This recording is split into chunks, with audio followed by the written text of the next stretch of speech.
What if everything you've been taught about strength is wrong? What if the bravest thing you could ever do isn't holding on, but letting go?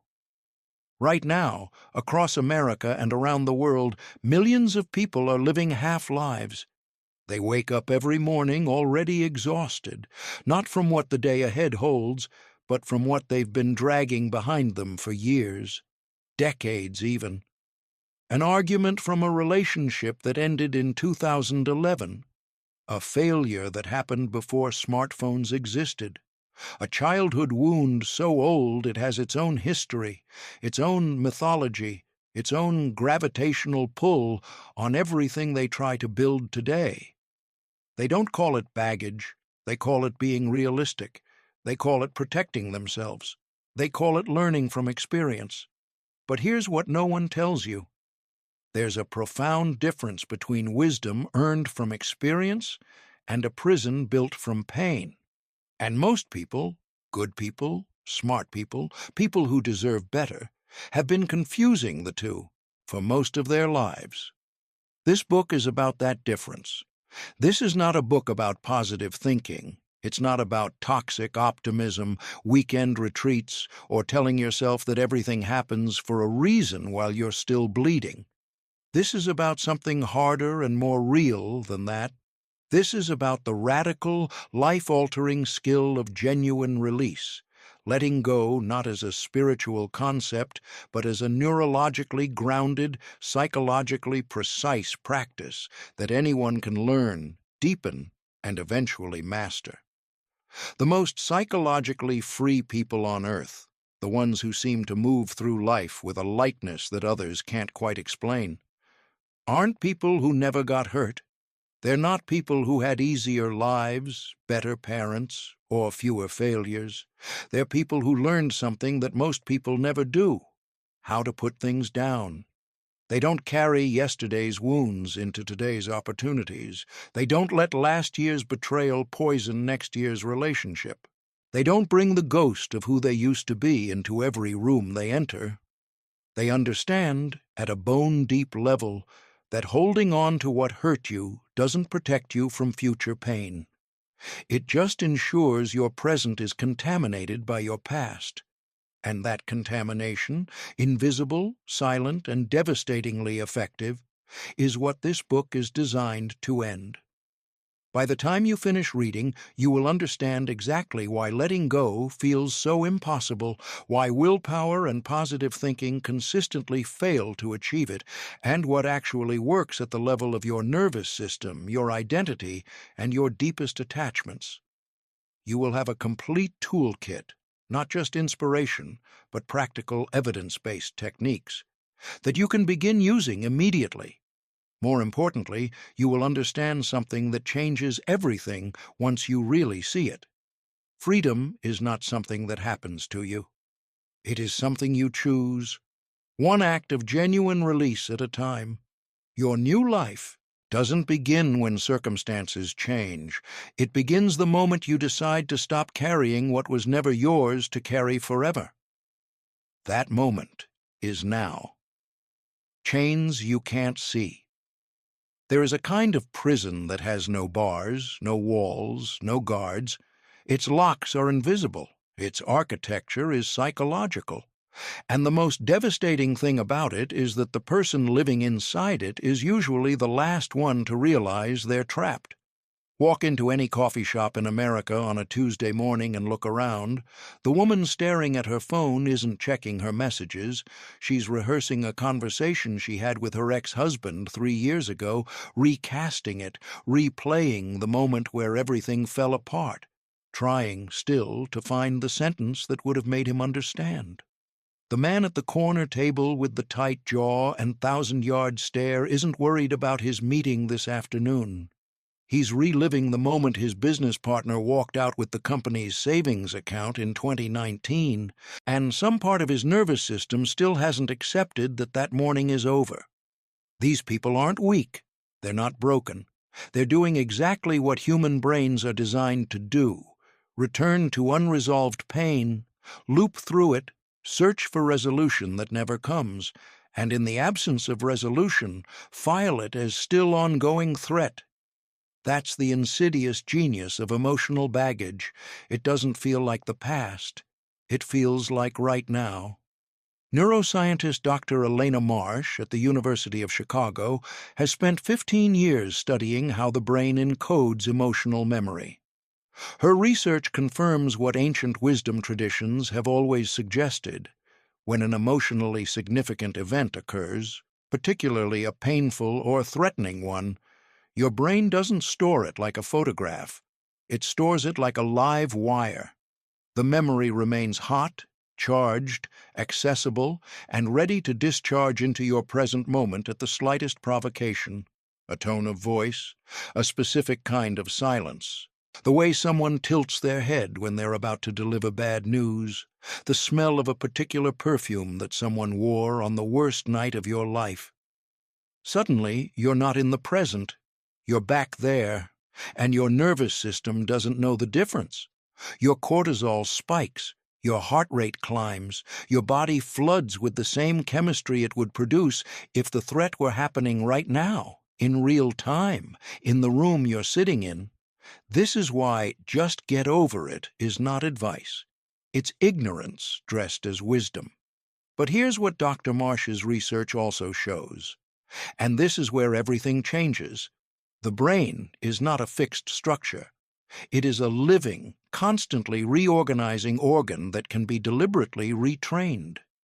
The same neuroplasticity that allowed pain to wire itself so deeply into your system can be harnessed to unwire it, to reroute it, to transform frozen trauma into integrated memory that no longer hijacks your present. Letting go is not a feeling that descends on you when the time is right. It's a skill, a learnable, practicable, masterable skill. But before you can learn it, you have to understand exactly what you're up against. The negativity bias and why your brain loves. Pain more than joy. Your brain is not built for happiness. It's built for survival. And survival, for most of human history, meant paying far more attention to threats than to pleasures. The ancestors who were easily startled, who remembered where the predators lived, who replayed dangerous encounters obsessively to extract every possible lesson, those people survived. The ones who were easygoing, who let things go quickly, who didn't dwell on past threats. Many of them became someone else's dinner. Dr. James Whitfield, a behavioral neuroscientist at Stanford's Memory and Resilience Lab, calls this our pain premium, the neurological tendency to give negative experiences approximately 4 to 5 times the encoding weight of positive ones. You forget 1,000 ordinary Tuesday afternoons, but you remember with crystalline precision the day your father told you that you'd never amount to anything. You retain the warmth of 100 good relationships in a soft, indistinct glow, but a single betrayal burns itself into your memory architecture like acid into stone. This served us, and now it haunts us. Because the modern world is not the savannah. The threat your brain is desperately trying to protect you from isn't a predator. It's an ex-partner, a failed presentation, a friendship that ended badly, a version of yourself that wasn't chosen. And yet your nervous system responds to these emotional threats with the same intensity it would bring to a physical one. Every time you rehearse an old hurt, every time you replay that conversation, relitigate that argument, re-experience that betrayal, you are not just remembering, you are strengthening. You are literally thickening the neural pathways associated with that pain, making them faster, more automatic, more likely to fire the next time something even faintly similar occurs. You are, without meaning to, becoming an expert in your own suffering. The protection myth. The most seductive lie your mind tells you about holding on is that it's keeping you safe. Stay angry, it keeps you strong. Remember every detail, so you won't be fooled again. Stay guarded. That's not fear, that's wisdom. But this isn't protection.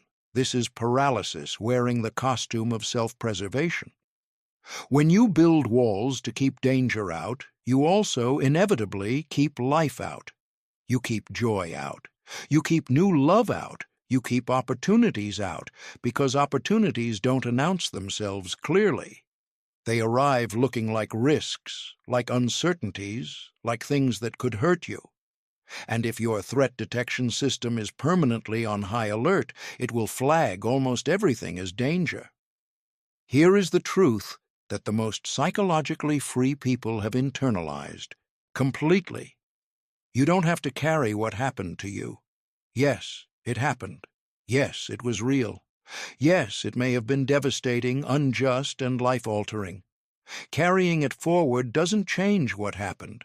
It only poisons what comes next. And what comes next, that is entirely in your hands. Why your brain won't let go. The attachment architecture. To understand why letting go feels like ripping out a piece of yourself, you need to understand how your brain forms emotional attachments in the first place, and why it will fight, fiercely and intelligently, to preserve them even when they're destroying you. Attachment is not a weakness. It's not a flaw in your character.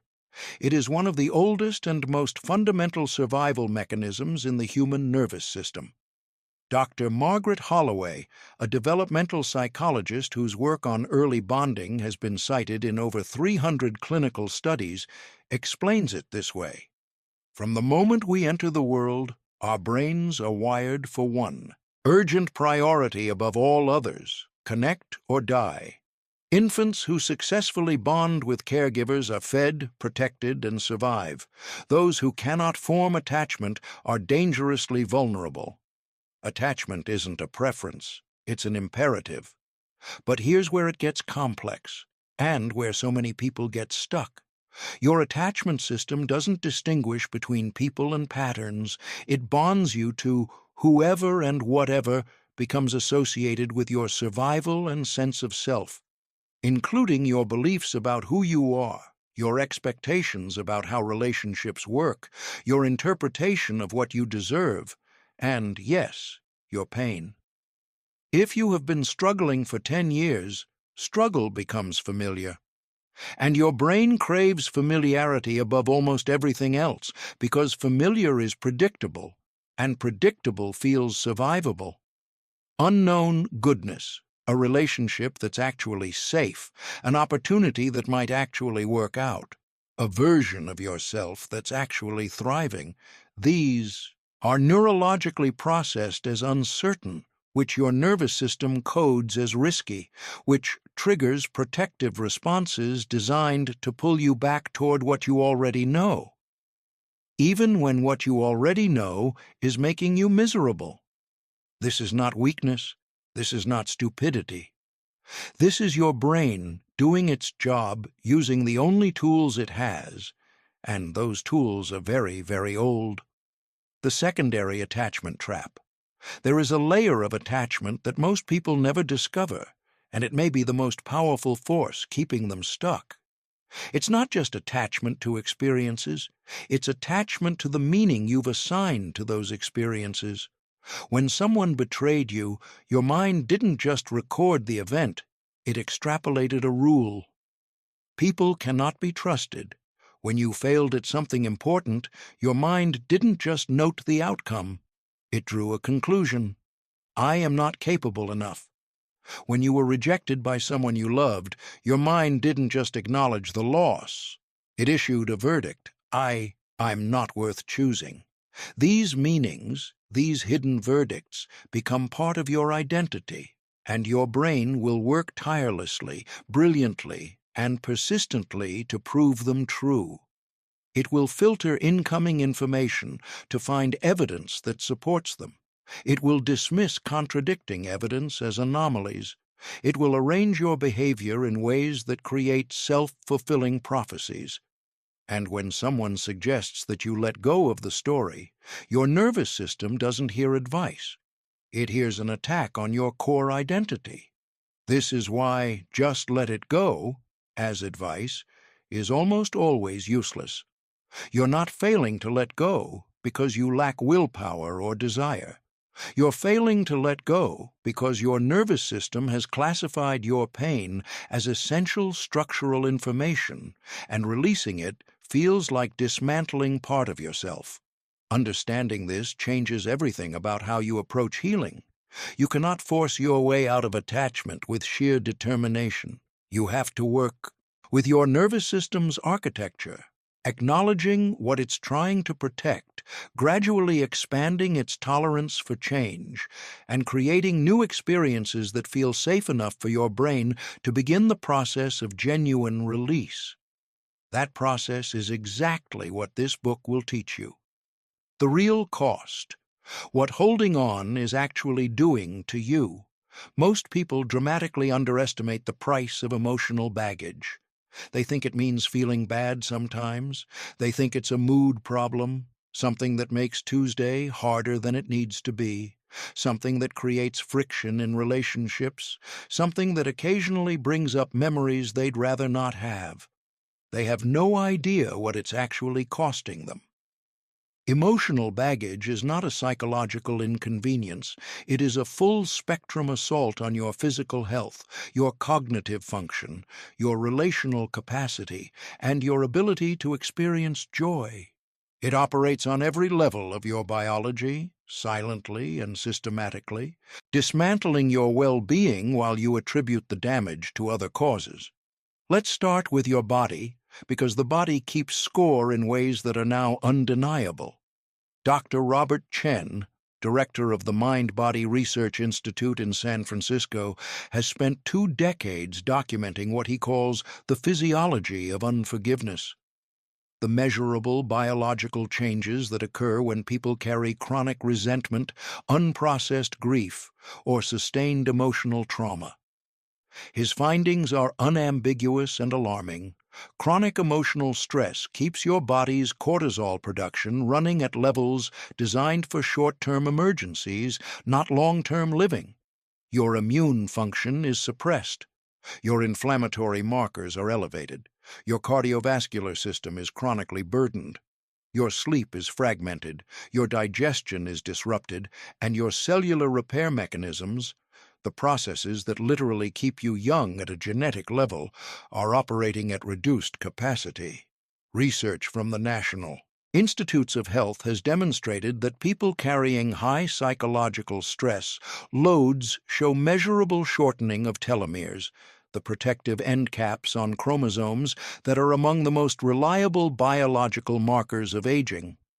Emotional baggage is not just stealing your peace, it is shortening your life. This is not metaphor. This is biology.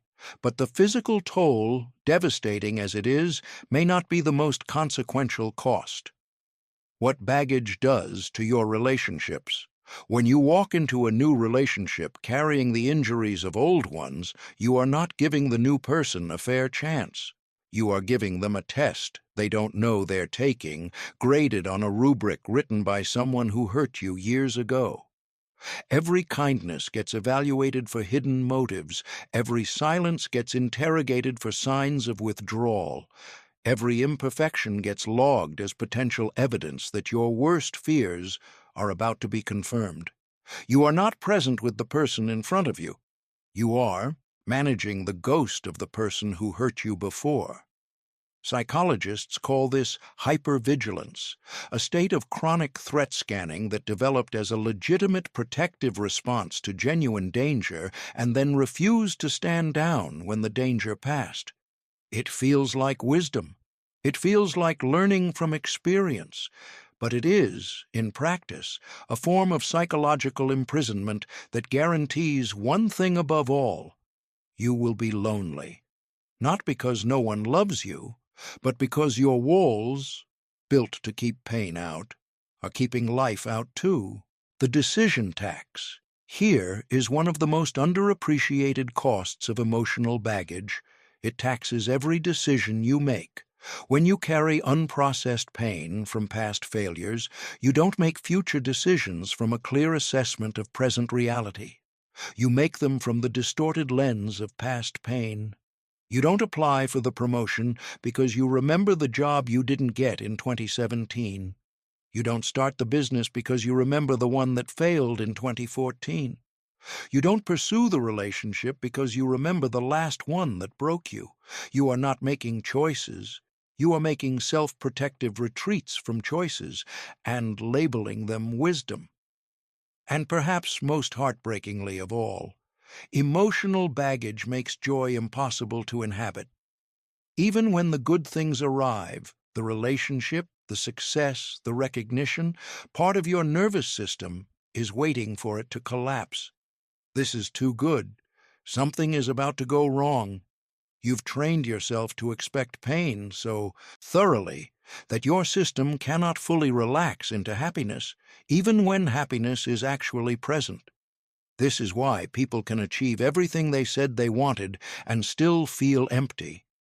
The baggage came with them. The weight you're carrying is not permanent. None of these costs are inevitable. Every single one of them can be reversed by learning, genuinely learning, not just wanting, to let go.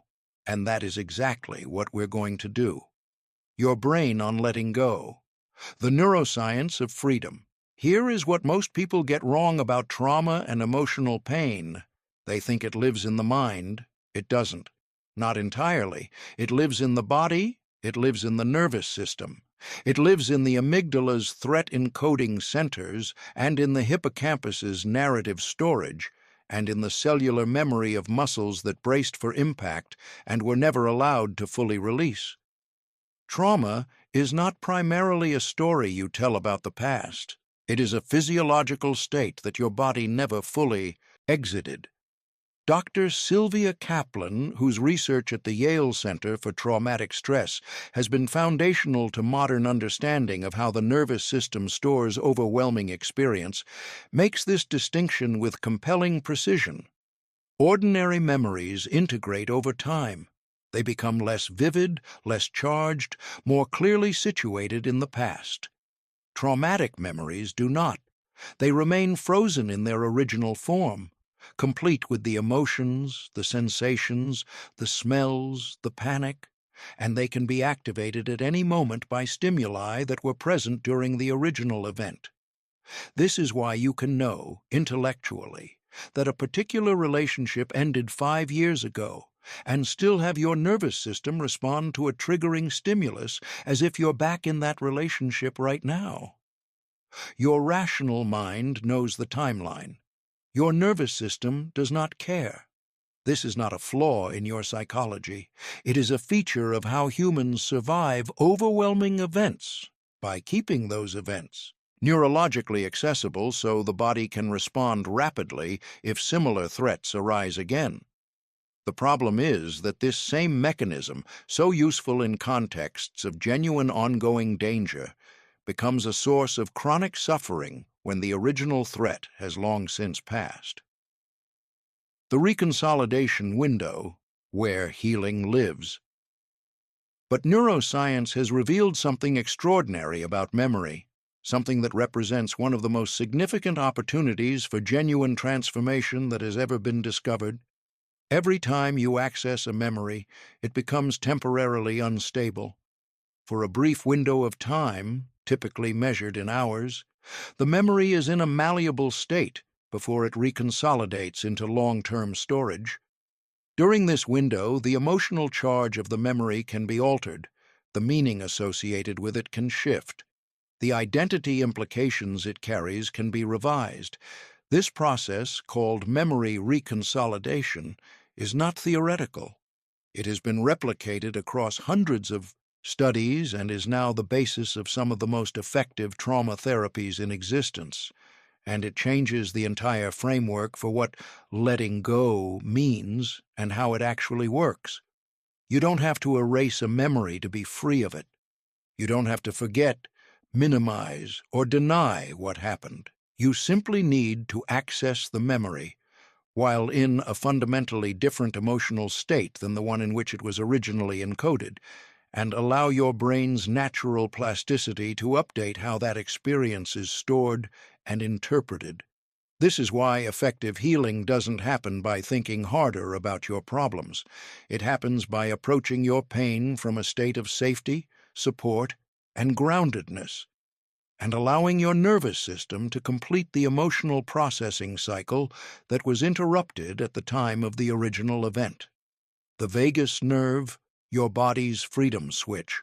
Of all the physiological structures involved in your capacity to let go, none is more important than the vagus nerve.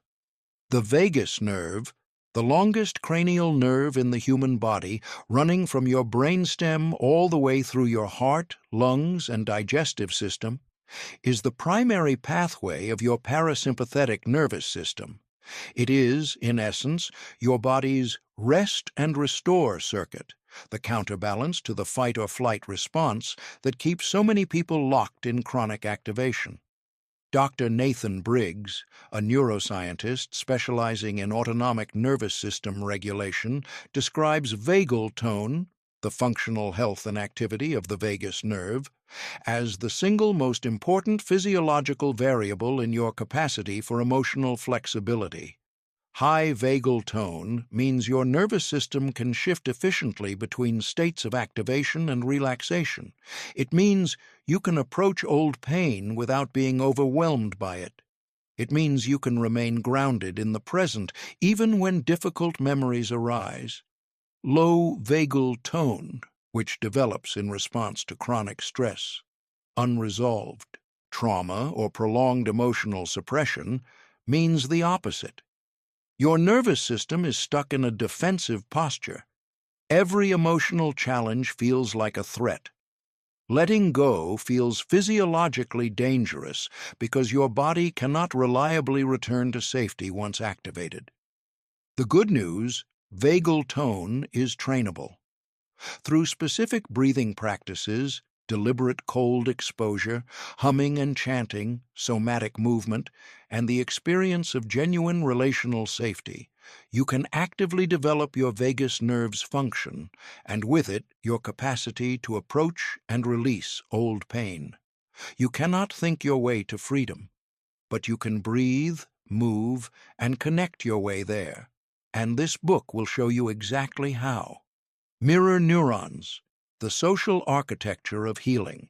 There is one more neurological discovery that deserves a place in any honest conversation about letting go, and it has profound implications for how we approach the healing process.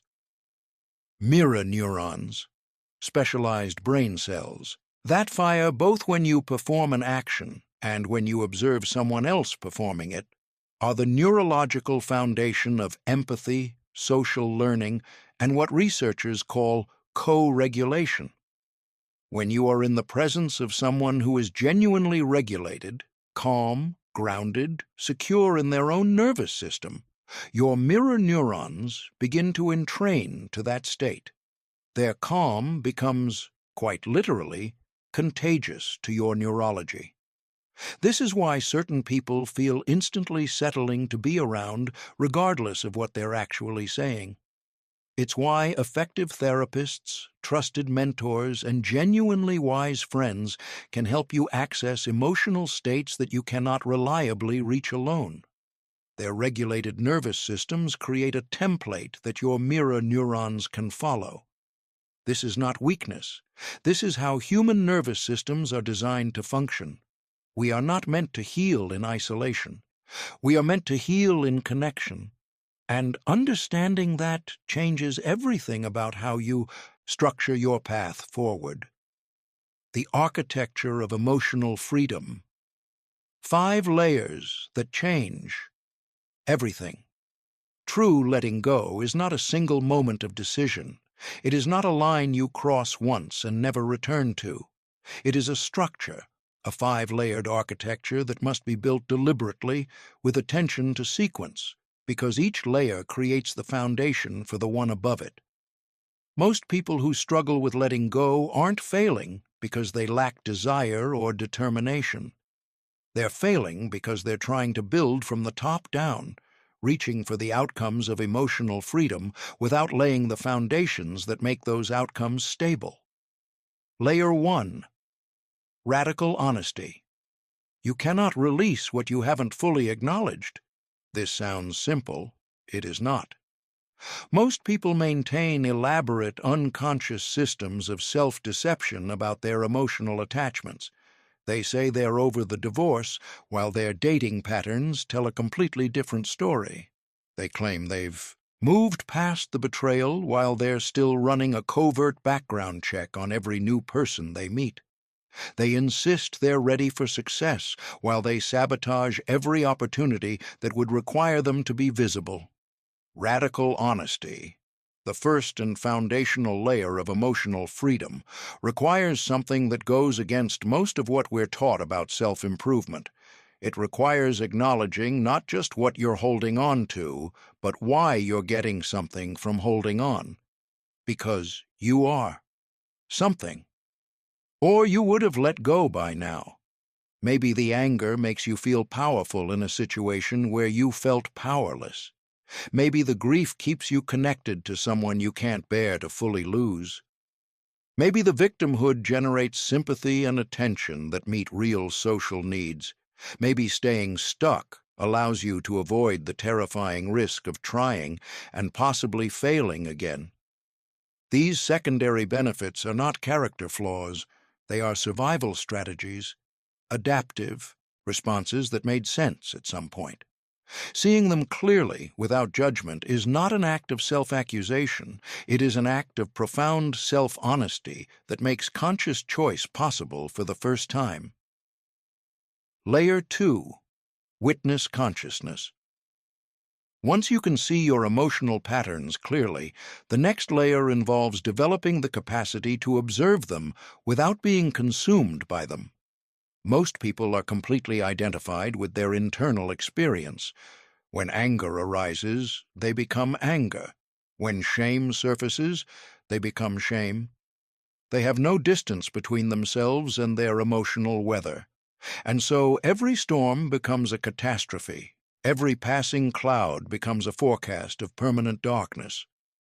Witness consciousness is your capacity to step back, not to disconnect or suppress, but to observe with what the best therapists call compassionate curiosity. You can notice anger arising without becoming anger. You can feel grief moving through you without being dissolved by it. You can watch fear present itself without immediately obeying it. This capacity is not innate. It is developed primarily through consistent contemplative practice. 5 minutes of daily mindfulness is more transformative over time than an hour-long session once a week, precisely because you're training a new default relationship to your inner experience rather than having occasional dramatic breakthroughs. The goal of witness consciousness is a profound and liberating recognition. You are not your thoughts. You are not your emotions. You are not your history. You are the awareness that can hold and observe all of these things. And that awareness has never been wounded, never been broken, and never needs to be fixed. Layer 3. Emotional processing versus rumination. There is a crucial distinction that most people have never been taught, and its absence is responsible for years of unnecessary suffering. Processing and rumination feel similar. They both involve returning to painful material. They both involve sustained attention to difficult experiences, but they produce opposite results. When you process an emotion, you feel it fully, in your body, not just your mind. You allow its complete arc. You let it move through you rather than around you. You extract whatever information or learning it carries, and then, because a fully felt emotion naturally completes and releases, you let it go. When you ruminate, you think about the emotion without actually feeling it. You replay, analyze, strategize, and relitigate endlessly, without ever making contact with the raw, physical reality of what you're carrying. Rumination is your mind's way of trying to solve through thinking what can only be resolved through feeling. This is why people can spend decades working on their issues and still be just as stuck as they were the day something happened. They've been ruminating, they haven't been processing, Processing requires what pioneering body, therapist Dr. Anna Reyes calls titration, approaching difficult emotional material in small enough doses that your nervous system can stay regulated while you feel it. You don't dive into the ocean of your pain all at once. You wade in carefully, feel what arises, let it move, and withdraw before you're overwhelmed. Gradually, over time, what once felt unbearable becomes manageable, and what's manageable can be released. Layer 4, identity reauthoring.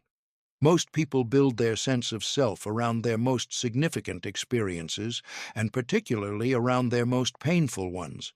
They become the person who was abandoned, the person who failed, the person who was never chosen, the person who survived.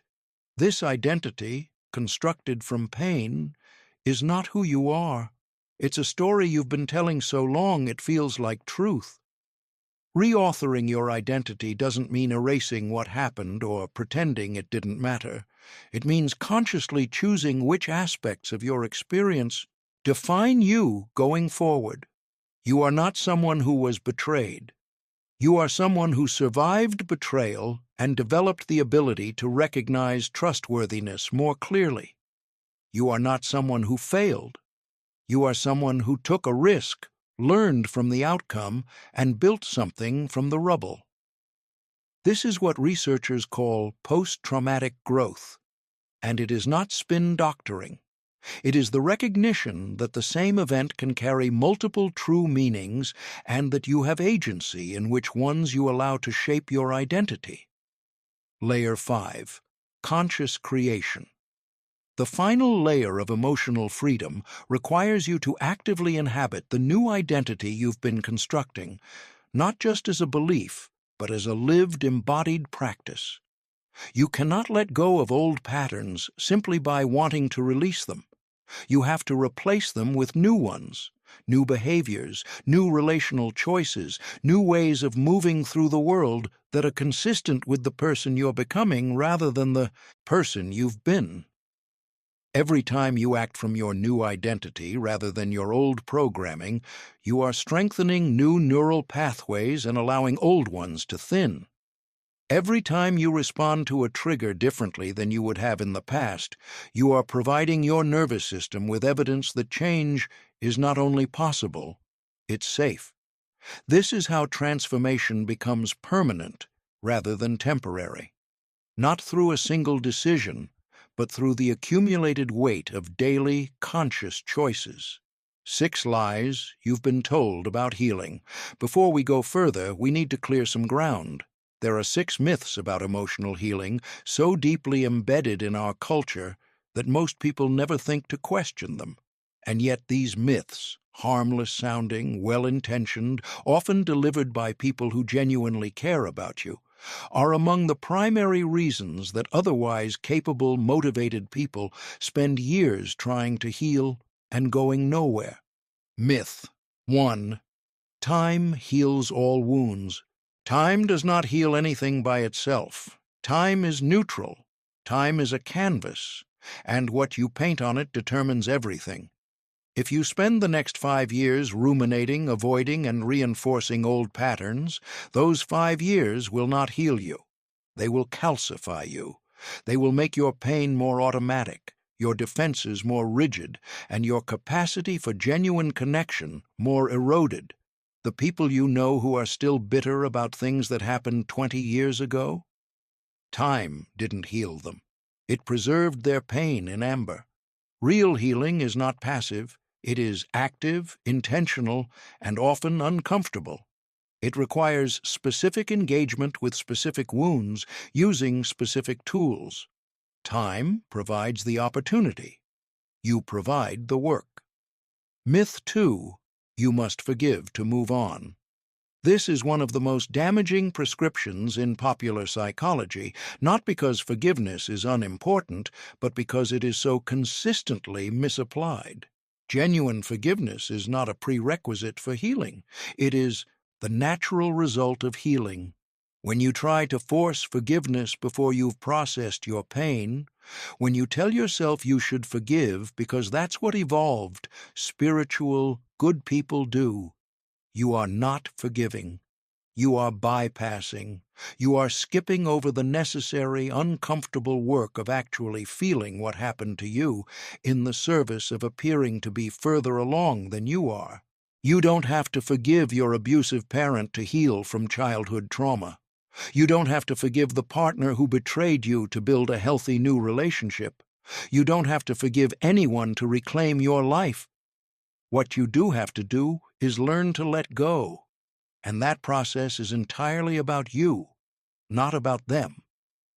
Myth 3. Think positive and focus forward. When toxic positivity is applied to unprocessed pain, it doesn't make the pain smaller. It makes it more powerful. Unresolved emotions don't disappear when you refuse to look at them. They go underground. They run your life from below the threshold of your awareness. They influence your decisions, your relationships, your physical health, and your capacity for joy in ways you cannot see or consciously counteract, precisely because you've been training yourself not to look at them. You cannot run around your emotional pain. You have to go through it. The only way out is through, and anyone who tells you otherwise is selling you a shortcut that leads nowhere good. Myth 4. Strong people handle it alone. This myth has kept more people trapped in unnecessary suffering than almost any other belief in existence.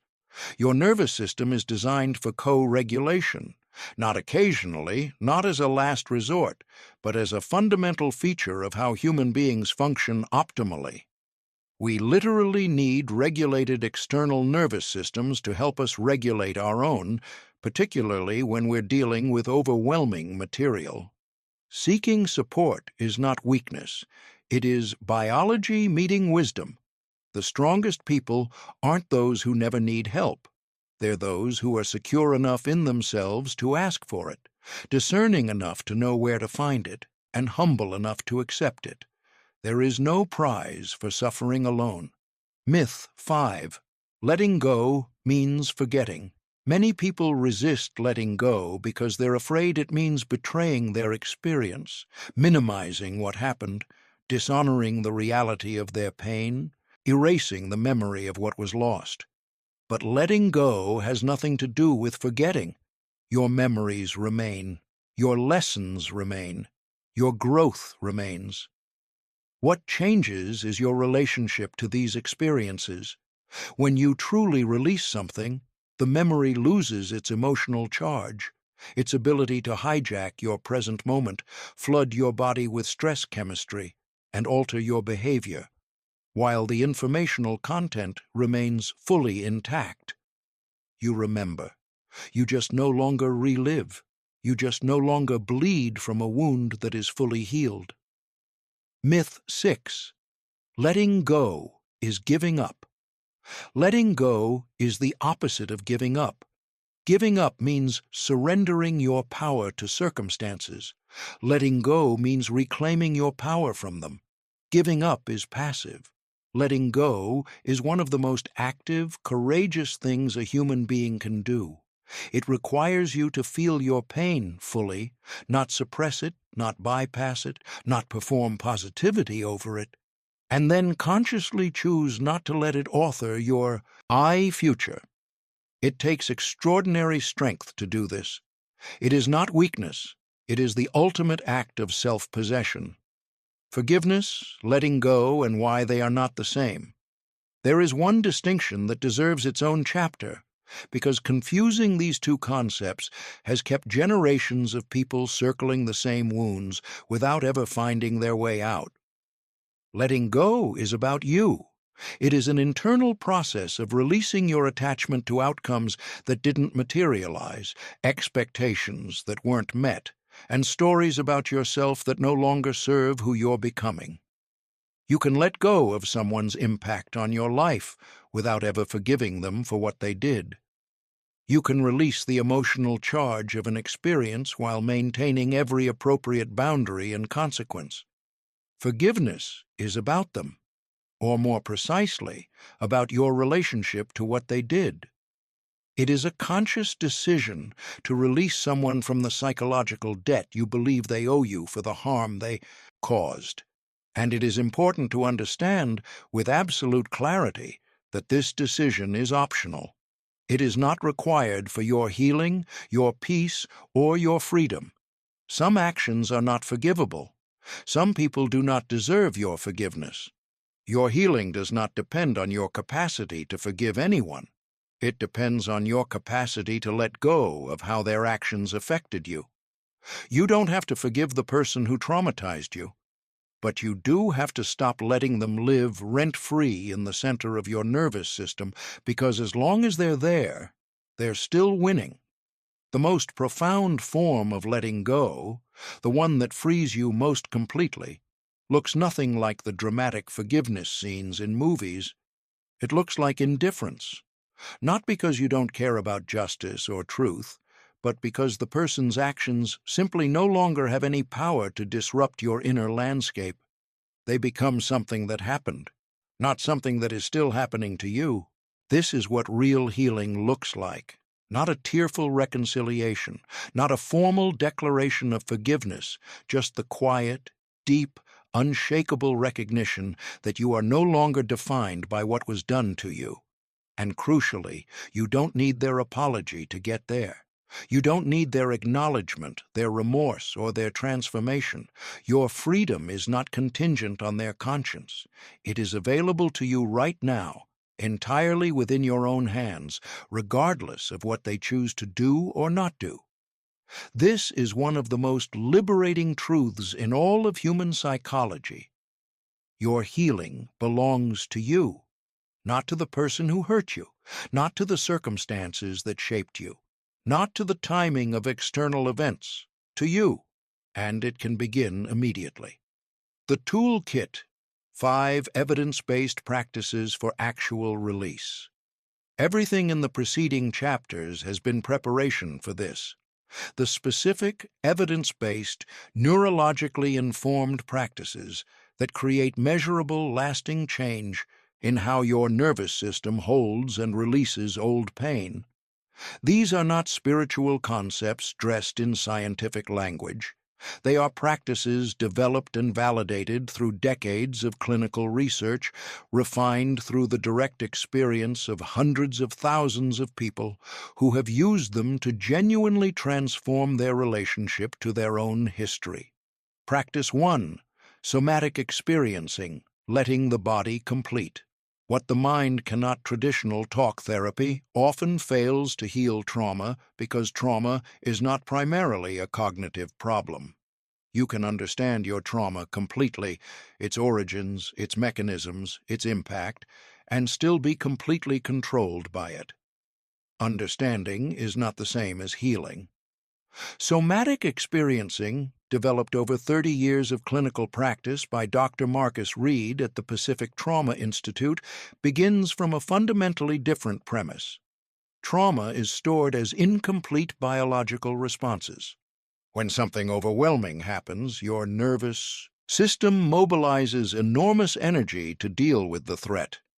If this energy cannot be fully discharged, if the fight cannot be fought or the flight cannot be taken, it remains stuck in your body, creating the chronic activation patterns that are the hallmark of unresolved trauma. The practice involves learning to track sensations in your body as you gently approach difficult memories or feelings, not with the goal of dramatic catharsis, but with the goal of completing the interrupted response cycles, gradually and safely, in small enough doses that your nervous system can integrate the experience without being overwhelmed. You might notice tightness in your chest when you think about a particular person. Instead of pushing the sensation away or intellectualizing it, you simply bring curious attention to it. Where is it exactly? What is its texture? Is it moving or still? What happens if I breathe into it?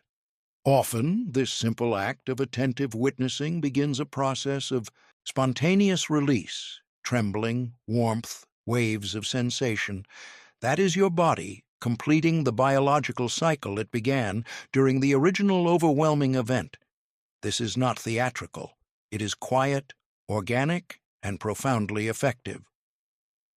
Practice 2. Cognitive reconsolidation, rewriting the rules. Your pain created. When something painful happens, your brain doesn't just store the experience. It extracts a rule, a belief about how the world works, how people behave, what you deserve, what you're capable of, and installs it as working knowledge that will guide future decisions. People who love you will leave. Taking risks leads to humiliation. Wanting too much gets you hurt. Success invites attack. These rules operate below the level of conscious thought. You don't choose to believe them. You simply find yourself making decisions that align with them and experiencing the world in ways that consistently seem to confirm them. Cognitive reconsolidation is the practice of bringing these hidden rules into conscious view, examining their origins, challenging their universality, and deliberately constructing more accurate and flexible beliefs that reflect the full complexity of your actual experience rather than the distorted conclusions drawn under duress. The process begins with the question, when did I learn this rule? Not as an exercise in blame or excavation, but as an act of historical accuracy. The rule was formed in a specific context, by a mind under stress, working with limited information. Seeing this clearly often reduces the rule's power dramatically, because you realize it was a reasonable conclusion for the person you were then, even if it's a completely inaccurate description of reality now. You then develop a more nuanced replacement. Not an unrealistically positive affirmation, but a genuinely balanced belief that accounts for both risk and possibility. Some people leave, and I have survived every leaving. I am increasingly good at recognizing those who stay. This is not spin, it is accuracy. Practice 3. Coherent breathing for nervous system. Regulation, your breath is the fastest, most accessible, and most underutilized tool for changing your emotional state in real time. Coherent breathing, a practice now supported by over 200 published studies, involves breathing at a specific rhythm that maximizes something called heart rate variability, coherence, a state of optimal synchronization between your heart, brain, and autonomic nervous system that is associated with emotional flexibility, cognitive clarity, and enhanced capacity for both processing and releasing difficult emotions. The practice is simple. Inhale for 5 counts. Exhale for 5 counts. Maintain this rhythm for 10 to 20 minutes. During this time, you can gently bring difficult material into your awareness, knowing that the regulated breathing is keeping your nervous system stable enough to feel without being overwhelmed. This is not relaxation in the soft, comfortable sense. It is regulation, the neurological condition that makes genuine processing possible. And it is available to you anywhere, at any time, with no equipment, no training, and no cost. Practice 4. Internal parts work. Healing the inner architecture. Inside every person who is struggling to let go, there are parts, protective aspects of the psyche that developed during times of genuine threat to keep you safe, and that continue operating long after the original danger has passed. Dr. David Kessler, a clinical psychologist specializing in identity trauma at the Minnesota Institute for Psychological Integration, has mapped these protective patterns with remarkable precision. The part that doesn't trust anyone, still standing guard against the betrayal of 2009. The part that expects rejection, still scanning every social interaction for early warning signs of abandonment. The part that believes it's never enough, still trying to earn love it should have received unconditionally as a child. Working with these parts is not about fighting them or suppressing them. It's about entering into dialogue with them, with genuine appreciation for what they've been trying to protect, and with the compassionate authority of your adult self offering them an updated assessment of current reality. Thank you for keeping me safe. I understand why you're here, but we're not in that situation anymore, and I am capable of handling what comes in ways that weren't available when you first stepped in. This is not imagination. When you engage in this kind of internal dialogue with genuine presence and intention, you are facilitating actual integration between different neural networks, which is, at the neurological level, exactly what psychological healing consists of. Practice 5. Conscious memory reconsolidation. Every time you access a memory, it becomes temporarily malleable before reconsolidating into long-term storage. This is the window, and it's a window you can deliberately use. The practice. Call to mind a difficult memory while in a state of genuine regulation and safety. You might use coherent breathing to arrive at this state, or you might do this practice with a trusted person whose regulated presence helps stabilize your nervous system. From this grounded state, you revisit the memory, not to relive it with the original emotional intensity, but to witness it from your current perspective. You might imagine your present self entering the memory to offer your past self what was needed in that moment: protection, comfort, clarity, validation. You might visualize the memory being witnessed by someone who genuinely understands and cares. The goal is to create what neuroscientists call a mismatch experience, allowing the memory to be encoded alongside emotional information, safety, support, capability, that directly contradicts the emotional tone, terror, isolation, powerlessness of the original event. Over time, with repetition, this process transforms frozen traumatic memories into integrated life experiences, still accessible, still informative, but no longer capable of hijacking your present. Healing the specific wound: betrayal, failure, grief, and shame. Not all emotional baggage is the same. Different wounds have different architectures, different secondary attachments, and different pathways to release.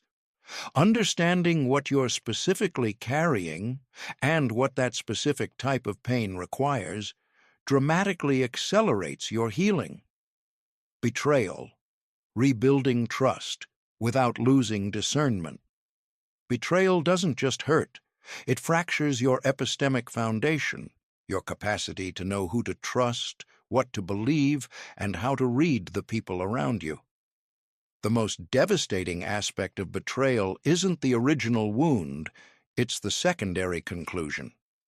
My judgment cannot be trusted. If I was wrong about this person, I am wrong about everyone.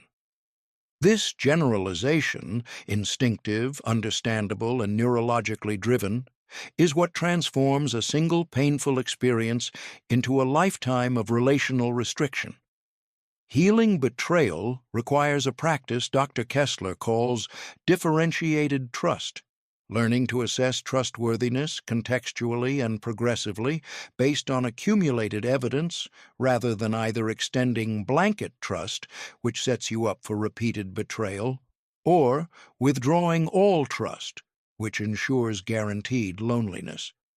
Trust is not binary. You can trust someone with your emotions, but not your finances.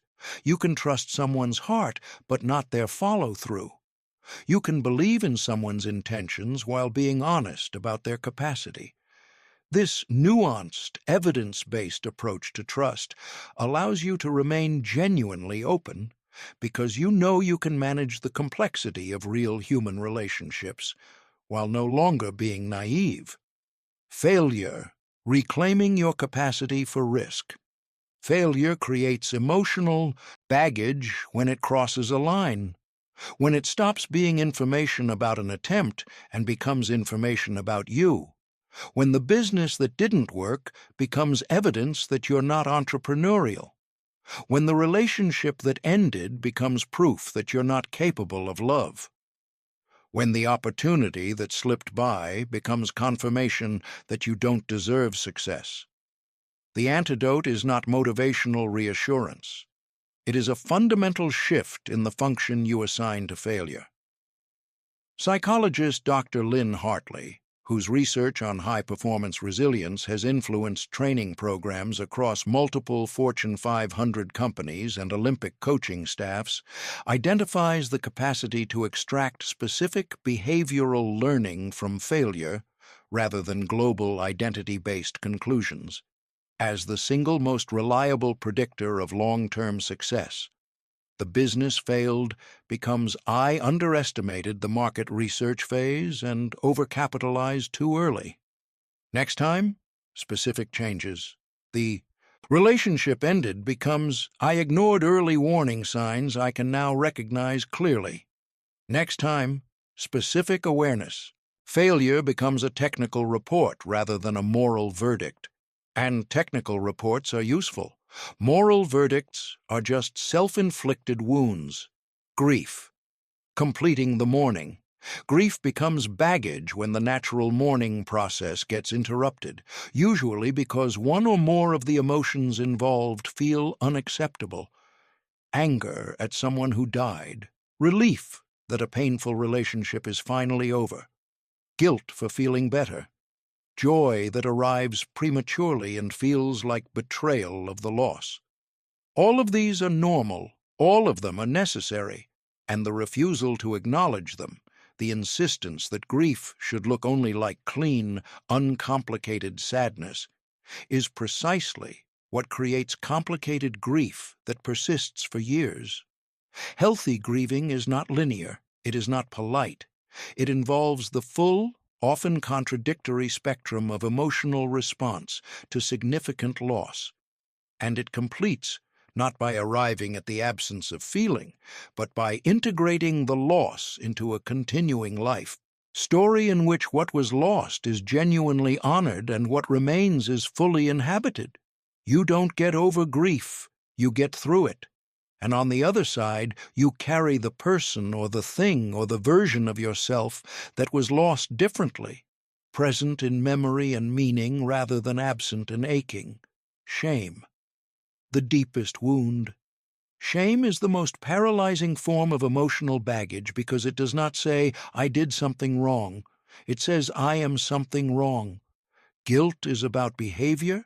Shame is about identity, and shame-based identity, the deep, often wordless conviction that there is something fundamentally defective about you, infiltrates every interaction, every opportunity, every relationship, working constantly to confirm and reconfirm its own terrible verdict. The research of Dr. Clara Bridges at the Harvard Center for Human Development is unambiguous. Shame cannot be healed in isolation. Shame is fundamentally a relational wound. It was created through being seen in a particular way by other people, and it can only be healed through being seen differently by other people.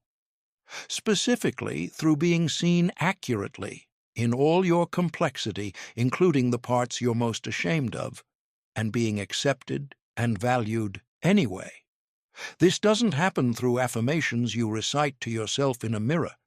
It happens in real relationships where real vulnerability is met with real empathy, where you risk being known and discover that being known does not result in abandonment. Every time this happens, every time you show someone a part of yourself you're ashamed of, and they respond with compassion rather than rejection, the shame's stranglehold weakens slightly.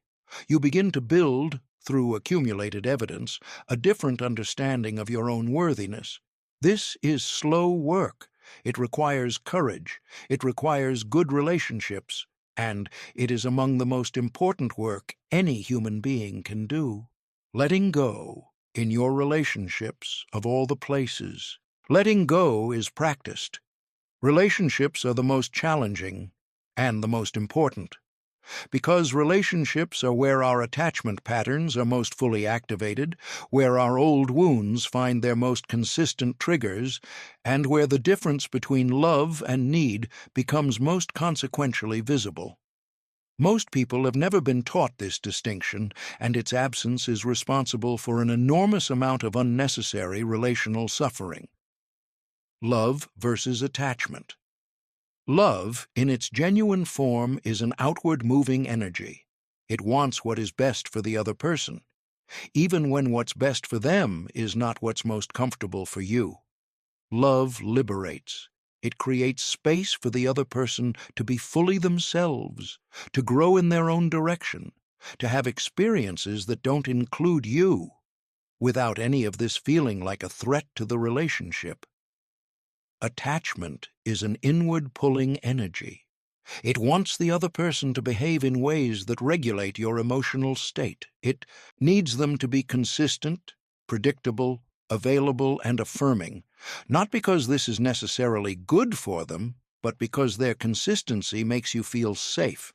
Attachment often feels more intense than love. It involves stronger emotions, greater urgency, more dramatic highs and lows. This intensity is frequently mistaken for depth. But it is not depth, it is need. And need-based relationships, however passionate, are fundamentally exhausting for both people. When you love without attachment, you can be completely present with your partner without the background anxiety of constant threat monitoring. You can support their growth even when that growth temporarily requires more of their energy and attention.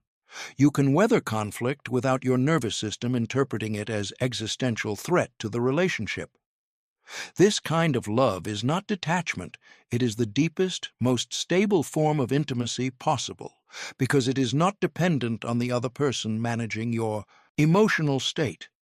It is chosen, daily, from a place of genuine sufficiency rather than hidden desperation. Differentiation, the foundation of real intimacy. The capacity to remain emotionally stable regardless of your partner's emotional state, what psychologists call differentiation, is the single most important relational skill most people have never been taught. When differentiation is low, emotional fusion occurs. Your partner's anxiety becomes your anxiety. Their anger becomes your defensiveness. Their sadness becomes your problem to solve. You are essentially sharing one emotional nervous system between two people which feels intimate but prevents genuine connection, because genuine connection requires two separate people choosing each other, not two incomplete people completing each other. Differentiation allows you to remain compassionately present with your partner's struggle without absorbing it. You can comfort without fixing. You can witness without rescuing. You can be close without losing yourself. And paradoxically, this creates more genuine intimacy than fusion does, because your partner can be fully themselves with you, knowing that their emotional reality won't destabilize you. Releasing control in relationships. Much of what we call love is actually a sophisticated system of control. Strategies designed to ensure that our partners behave in ways that keep us feeling secure. We communicate to manage their perceptions of us. We give to create obligation. We withhold to signal displeasure and elicit behavioral change. We accommodate endlessly in the hope that accommodation will generate the safety we crave. None of this works. Or rather, it works in the short term and undermines everything in the long term. Genuine relational letting go means releasing the need to control your partner's behavior, moods, choices, and development. It means trusting them to be on their own journey, which may not always align with your timeline or preferences. It means allowing the relationship to be what it actually is, rather than constantly engineering it toward what you think it should be. And it means, perhaps most importantly, bringing two whole people to the relationship rather than two people in need of completion. You bring your own sense of purpose, your own emotional stability, your own interests, friendships, and sources of meaning, and so does your partner. Together, you create something greater than either of you individually, but you could both thrive independently if the relationship ended. This is not the romantic ideal that movies sell. It is something far more rare and far more real. Letting go of control, making peace with uncertainty. The need to control outcomes is among the most exhausting and ultimately futile investments a human being can make. And yet, most people pour enormous amounts of energy into it every day, monitoring, managing, anticipating, preparing for contingencies that may never arrive, and worrying extensively about situations that are, at their core, beyond any individual's control. Control is not a character flaw. Like so many of the patterns we've discussed in this book, it is a response to genuine vulnerability, a strategy developed by a nervous system that experienced situations where things went catastrophically wrong and concluded that the only way to prevent that from happening again was to manage everything more tightly. The problem is not the intention. The problem is the arithmetic. You don't have control over most of what determines the quality of your life. You don't control the economy, other people's choices, the timing of opportunities, the behavior of those who matter to you, or most of what your own body does without your conscious input. What you do control is much smaller and far more powerful.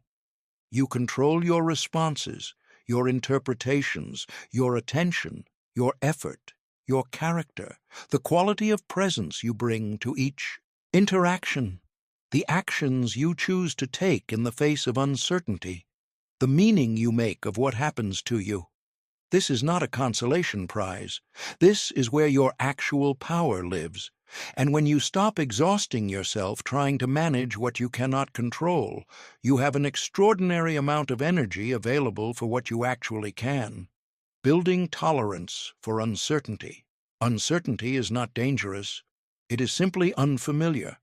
And like every unfamiliar thing, it becomes more navigable through deliberate, graduated exposure. Start small, take routes you haven't mapped, order dishes you haven't read about, have conversations whose outcomes you can't predict. Let small things unfold without intervention and observe, carefully, empirically, that you can handle the not knowing. As your tolerance grows, extend it to larger uncertainties. Apply for the role you're not sure you're qualified for. Begin the project whose outcome is genuinely unknown. Enter the relationship that might not work out. Step toward the life you want, even when you cannot guarantee its arrival. The goal is not certainty. The goal is trust. Specifically, trust in your own capacity to handle whatever unfolds. This trust is not built by believing it. It is built by proving it to yourself, one uncertain situation at a time. Trusting the process. There is a kind of intelligence at work in your life that is larger than your planning mind, and learning to work with it rather than against it may be the most consequential shift available to you. Consider what your body is doing right now without your help. Regulating your temperature, processing the air you breathe, coordinating millions of cellular processes with a precision that no computer has ever matched. Consider the timing of the connections, opportunities, and insights that have arrived in your life at exactly the right moment, not because you planned them, but because you were moving in a direction that made you available to receive them. Trusting the process means holding your intentions clearly while remaining flexible about their expression. It means acting with full commitment while releasing attachment to specific outcomes. It means doing your absolute best, and then allowing life to work with your efforts in ways you couldn't have designed. This is not passive. It is not resigned. It is the sophisticated partnership between human will and natural intelligence that the most effective people in every field, from elite athletes to exceptional artists to visionary entrepreneurs, describe when they talk about being in flow. You don't force flow. You create the conditions where it can arise. And then you get out of your own way. Releasing identity attachments, the final frontier. The deepest level of letting go is not releasing experiences, relationships, or outcomes. It is releasing your attachment to a fixed idea of who you are. Your identity, the story you tell yourself about yourself, is the lens through which every experience is filtered, every decision is made, and every possibility is evaluated. And for most people, that story was written primarily by pain.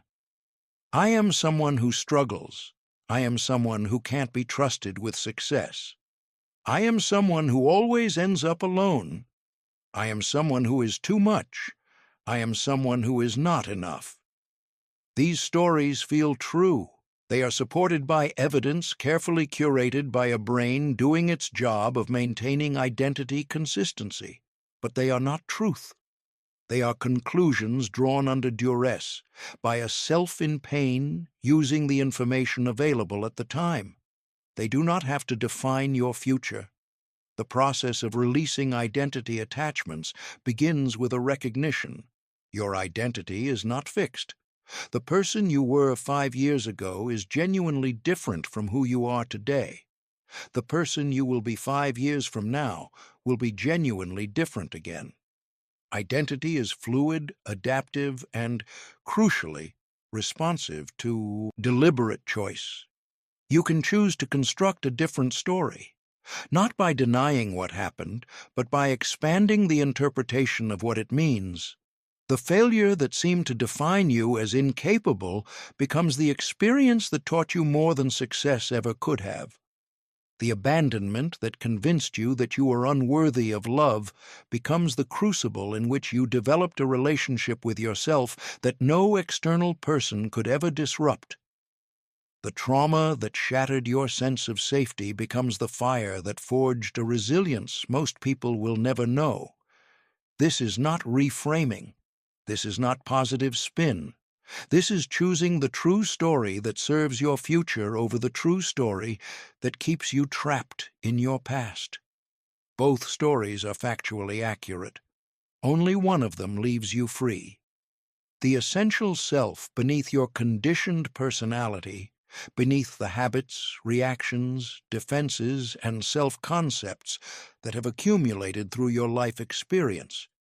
There is what many traditions call the essential self, the aware, observing consciousness that has never been wounded, never been diminished, and never requires repair. This is not mysticism. It is the direct experience that becomes available when you stop completely identifying with your thoughts and emotions and begin to recognize yourself as the awareness that has thoughts and emotions, rather than the thoughts and emotions themselves. You are not your history. You are the one who experienced your history. You are not your pain. You are the one who survived your pain. You are not your limitations. You are the consciousness that can observe your limitations and consciously choose to move beyond them. When this recognition becomes experiential rather than intellectual, when you know it in your body, not just your mind, something fundamental shifts. You realize that what you've been protecting and defending is a small subset of what you actually are, and the attachments that seemed so necessary begin to feel, naturally, like things you can put down. Letting go of the spiritual kind, when release becomes sacred. There is a dimension of letting go that goes beyond psychology, beyond neuroscience, beyond personal development, and into something that can only be called sacred. Not in a religious sense, necessarily, though religious frameworks can hold this experience beautifully, but in the sense that the deepest practice of letting go eventually opens a door to something that transcends the personal story entirely. When you have worked through the layers, when you have processed the wounds, released the identity stories, developed the capacity to witness your inner life without being controlled by it, you begin to encounter something underneath all of it that is remarkably quiet, remarkably stable, and remarkably free. There is an awareness at your core that is not diminished by your history, not threatened by your circumstances, not dependent on outcomes, and not frightened by uncertainty. It is what you have always been, beneath and before all the accumulated weight of a life lived under genuine human pressure. Many people touch this awareness first during moments of acute crisis, when everything they've been holding falls away at once, and in the space of that falling, something vast and quiet makes itself known. Others discover it gradually, through sustained contemplative practice, through the slow deepening of genuine self-knowledge. However you find it, when you do, the practice of letting go changes its character entirely. You no longer let go because you're trying to feel better. You let go because you recognize that what you've been clinging to was never really yours to keep, that everything flowing through your life has always been temporary, and that resisting this fundamental truth has cost you the only thing that was ever real: your presence, your joy, and your freedom. The paradox of surrender, the deepest spiritual teaching about letting go, is one of the most counterintuitive propositions ever articulated. You get more by holding less. When you stop spending your energy trying to control what you cannot control, you have more energy available for what you can actually influence. When you stop trying to force outcomes, you become available to unexpected opportunities that your fixation on specific results would have caused you to miss. When you stop clinging to an identity, you discover a self that is far larger and more capable than the one you've been protecting. The universe, or life, or consciousness, or whatever word resonates with your experience, is not withholding from you. You are too busy gripping what no longer serves you to receive what is already being offered. This is not passivity. It is the most active, engaged, intentional way of living possible, with the one crucial difference that your engagement is with what is actually here, rather than with a struggle to make what isn't here finally arrive. Let go of the story that your life should look different than it does right now. Be fully here, in this moment, with what is. Take appropriate action from this presence, and trust, not naively, not blindly, but based on direct, repeated evidence, that this quality of engaged presence produces outcomes that anxious grasping never could. This is the deepest freedom, and it is available to you, right now. Your practice, building emotional freedom, that lasts. Emotional freedom is not a destination, it is a practice, ongoing, daily, woven into the fabric of ordinary life, rather than reserved for extraordinary moments. This chapter is about building the structures that make your practice sustainable, not dependent on motivation, not contingent on circumstances, but consistent enough to become the default mode through which you meet your life. Daily nervous system. Regulation. Everything else depends on this. If your nervous system is chronically dysregulated, no amount of insight or technique will create lasting change. Regulation is the soil in which all healing grows. Your daily regulation practice doesn't need to be elaborate. It needs to be consistent. 5 minutes of coherent breathing in the morning before you check your phone. A 10-minute walk without earphones, paying attention to what's actually present in your environment. Brief periods of conscious body awareness throughout the day, noticing tension, breathing into it, allowing it to soften. These are not impressive practices. They are foundational ones, and their cumulative effect, practiced daily over months and years, is the transformation of your nervous system's baseline state, from one of chronic low-grade alert to one of genuine, stable regulation. From regulation, everything else becomes possible. Monthly emotional inventory. Once a month, take 30 minutes with a journal and ask yourself the following questions. What am I trying to control that is outside my control? What outcomes am I attached to in ways that are generating chronic stress? What past experiences am I still carrying into current situations? What fears are limiting my choices right now? What would the most emotionally free version of myself do differently? This inventory is not about judgment. It is about awareness, catching attachments while they're still relatively accessible rather than allowing them to accumulate into the kind of calcified patterns that take years to address. The most important thing you can do with the answers to these questions is not to immediately try to fix everything you find. It is simply to see clearly. Seeing clearly, with compassion and without self-condemnation, is already most of the work. Transition rituals, every significant transition in your life, the end of a relationship, the close of a chapter of work, the movement from one phase of life to another, is an opportunity for conscious letting go. Without ritual and intention, these transitions often leave emotional residue that accumulates into baggage. With ritual, they become completions, genuine endings that create genuine space for what comes next. Your transition rituals can be entirely private. Write a letter you never send. Speak aloud what you're releasing and what you're stepping into. Create a small ceremony that marks the ending and the beginning. Take a physical action that symbolizes the transition, a long run, a significant haircut, a day in nature, a conversation with someone who witnessed you in the life you're leaving. The specific form matters far less than the intentionality. What heals in transitions is not time passing, but meaning made, the conscious acknowledgement that something has ended and something new is beginning, and that you are choosing to meet both with full presence. Community. You cannot sustain emotional freedom in isolation. Your social environment either supports your growth or undermines it.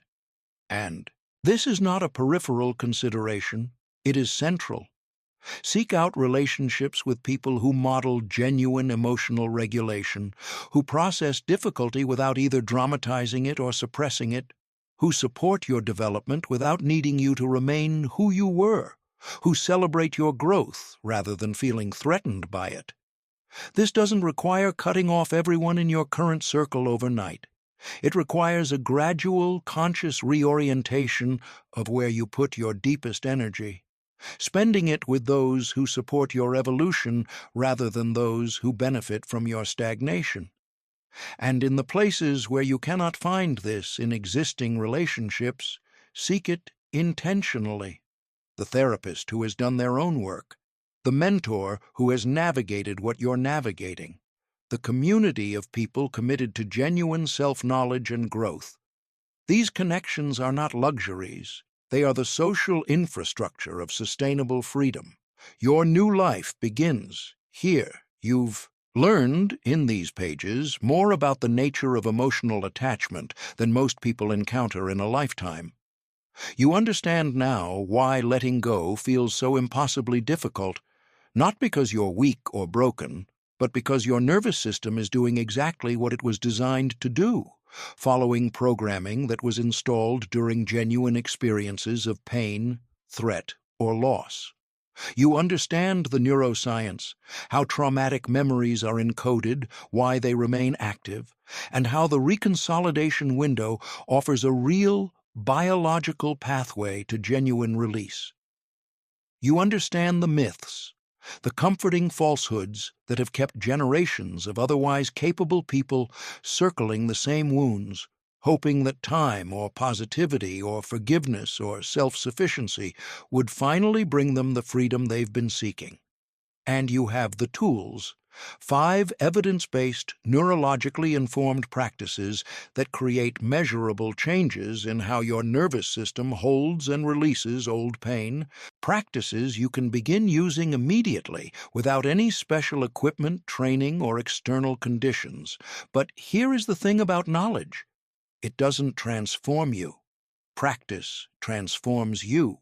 Application transforms you.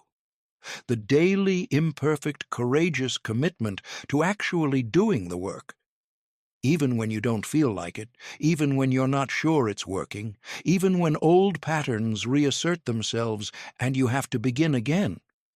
That is what creates a genuinely different life. There will be days when you feel completely free, when the weight you've been carrying seems genuinely absent, when you move through the world with a lightness that surprises you, when you respond to situations that would once have triggered you with a groundedness that feels almost miraculous. And there will be days when you're right back in the middle of the old patterns, wondering if anything has really changed. Both days are part of the practice. Both days are necessary. The measure of your progress is not whether you ever get triggered. It's how quickly you can return to yourself when you do. It's how much compassion you can bring to your own stumbling. It's how much shorter the time from reactivity to regulation becomes. This is the arc of genuine transformation, not from broken to fixed, but from unconsciously controlled to consciously navigating. Not from wounded to unwounded, but from defined by wounds to informed by them, carrying their wisdom without their weight. The choice that changes everything. At the center of everything this book has offered is a single foundational truth that bears stating directly one final time. Freedom is not something that happens when your circumstances change. It is not something you receive when the right person arrives, the right opportunity materializes, or the right amount of healing finally occurs. Freedom is a choice, one you make not once, but continuously, in the accumulation of ordinary moments that make up an extraordinary life. Every time you choose to feel your pain instead of suppressing it, you choose freedom. Every time you challenge a story that's keeping you small, you choose freedom. Every time you bring genuine presence to a relationship, instead of defending yourself from it, you choose freedom. Every time you act from the person you're becoming, rather than the person you were, you choose freedom. No one can make this choice for you. No therapist, no book, no teacher, no relationship can grant you the freedom that is already inherently yours. They can illuminate the path. They can provide tools and company for the journey. But the walking, the daily embodied commitment to actually living differently, that belongs entirely to you. Your past is not a sentence. It is a starting point. Your wounds are not your identity. They are your education. Your pain is not evidence of what you deserve. It is evidence of what you've survived, and of the extraordinary resilience that survival has built in you, whether you know it yet or not. The chains you've been wearing were never welded shut. They were always, have always been, your own to remove. In your own time, with the right understanding and the right tools. You have both now. The only thing left is to begin, not tomorrow, not when you feel ready, not after conditions improve.